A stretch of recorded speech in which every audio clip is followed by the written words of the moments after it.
veidi tuttav koht. Sun Moon Lake'i põhiline bussipeatus, kus ma vaid paari päeva eest ootasin Jushani bussi ja taas mina läbisõidul ja täna mul ongi niisugune läbisõidupäev ja puhkusepäev pärast 2 viimast päeva kõva matkamist. Et Sun Moon Lake'is sõidan edasi siis Puli suunas ehk esiotsa mitte päris Pulisse välja.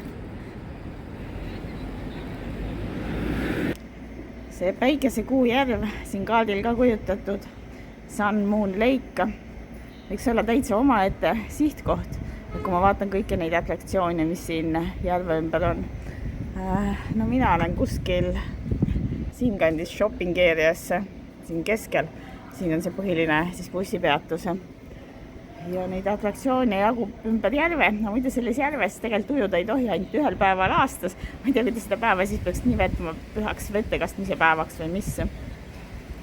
Et järgmine kord teada, seekord kui ma planeerisin, siis ma ei teadnud ka äge koht see on ja siis ma peatusin Juilis, sest mul oli see Jushani trail oli see põhiüritus. Aga tegelikult oleks hoopis võinud siin peatuda. Aga see põhiline shopping area, kus mina praegult olen, siin on nagu zoomitult ka näidatud, mis siin kõike näha on. Silm nähtavalt hüppasin bussist välja ühes suhtelisest suvalisest kohast tee ääres. Naljakas, et buss seal üldse maha pani. Aga ma olen Puli lähistel ja Puli linn on siis Taiwani saare keskmine linn, ma ei tea, kas ta linn, township, pigem nagu alevik, ühesõnaga linnaline asula Taiwani keskel, kus tavaliselt lihtsalt sõidetakse läbi. Et inimesed tulevad kas Taichungist Sun Moon Lake'i juurde või siis Taichungist sõidavad Qingqing Farmi ja nad sõidavad lihtsalt läbi Puli. Aga nüüd kui siin 1 päevaks peatuda, siis tegelikult Pulis on ise ka vaatamisväärsusi. Aga häda selles, et nad ei ole enamasti mitte linna keskel, vaid et igaüks on ise linna servas. Ja see Daoming, kus ma maha hüppasin, siin on just see vaatamisväärsus, mille mina vaatamiseks välja valisin, Paper Dome. Sellepärast niisugune suvaline väljahüppamise koht. Kirjad näitavad Paper Dome. Paberikuppel või torn, mis iganes see olema peab. Ja ilmselt see ehitus seal. Ja ta on ehitatud ajutiseks kirikuks ja siis kogukondliku tegevuse jaoks ja originaalselt Jaapanis 1995. aastal pandi see püsti. Ja seal maavälin Jaapanis oli hävitanud siis kohaliku kogukonna kiriku, aga Kristuse kuju oli püsti jäänud ja inimesed ikkagi tahtsid omale kirikut ja siis sellepärast ajutiselt ehitasid selle Paper Dome'i. Aga seal originaalses Jaapani epitsentris see community building õige pea jäi väikeseks ja siis taheti ära hävitada. Aga leidi parem lahendus sõpruslinnas, siis Pulikant, et siin oli ka olnud Chichis hirmus suur maavälin juba mõne aasta eest, 2005. aastal siis otsustati, transporditakse see Paper Dome siia ja nüüd ta siin on.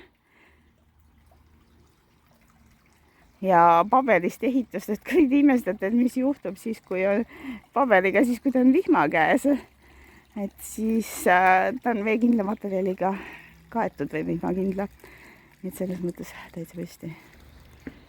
Sissepääsupilet maksis 70 kohalikku raha.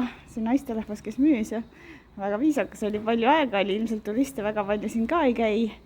Ja siis küsis mult, et kus ma pärit olen ja jutustas lahkelt, et võid pargis jalutada, ökoloogiline park.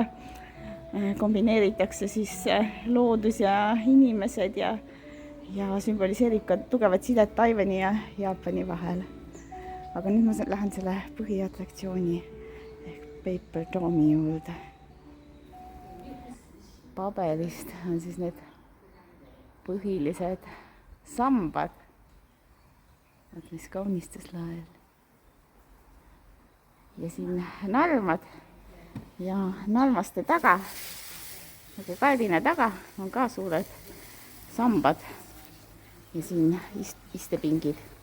Ja 58 olevat neid sambaid kokku. läbimõõt 33 sentimeetrit ja paksus, diameetrit siis siit siiani alla on 33 sentimeetrit ja see on 1,5 sentimeetrit paksus. No ikka võimsad paper pillorid.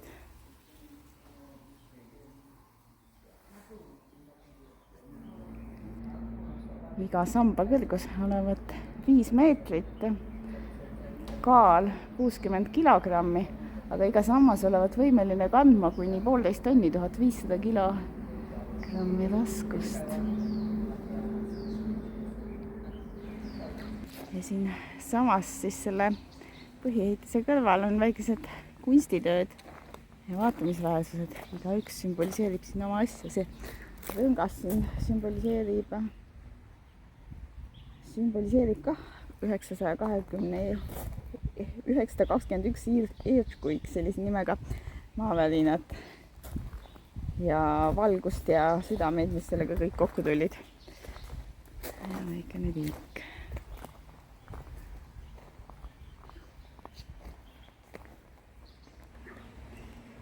Kui kenad rõõmsad kannad.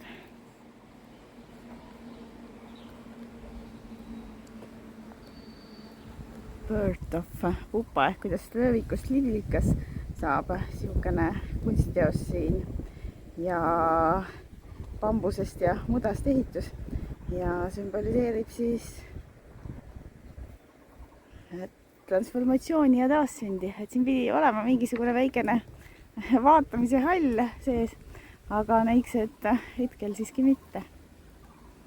Ja siin taga hoovis on veel teisedki asjad, näiteks see Libliku unistuse paviljon või siis seal tagapool lõbusad konnakesed ja teine Libliku unistuse paviljon. Näitab, et see tagaaed on siin liblikate ja röövikute temaatikale pühendatud. Et saad siin suure putuka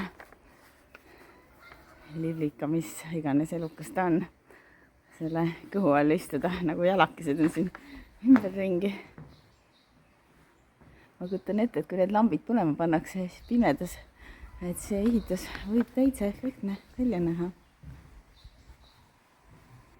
Aga sellega aitäh ja head aega ja võtame siis suuna. Bye! Ja ma võtan siis suuna pulile, sest naisterahvas veel lehvitas bye-bye, et head aega.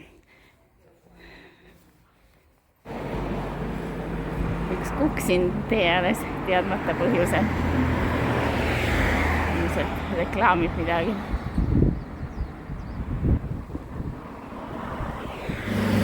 Ja siin on näha, mis nägu on jäätisel, kui te kavatsete ta ära süüa.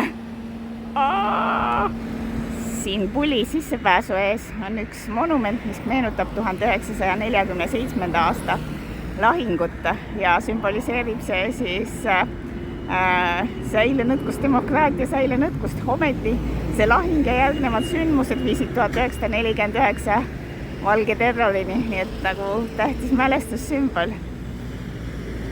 Ja paistab, et ma hakkan siis puli linnalisse asulasse päriselt välja jõudma.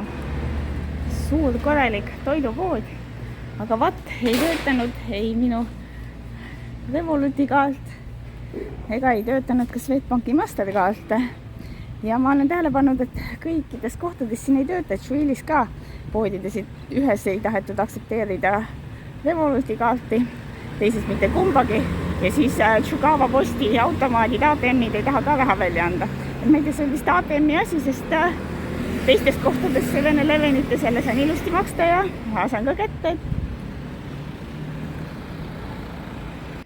Kui pidulik ruum, täitsa suur seekord. Ega see all retseptsioonis meesterahvas ütles ka, et nad upgrade'isid tasuta mu ruumi. Et ma ei tea, mis selle õige ruumiga, mis ma planeerinud olin, ühene tuba häda oli, aga igatahes ei olnud valmis. Ja siis ma sain suurema toa ja siin on ka niisugune kord, et oma jalanõud tuli alla jätta ja said sellised plätad vastu. Seda tüüpi plätasid nad armastavad siin.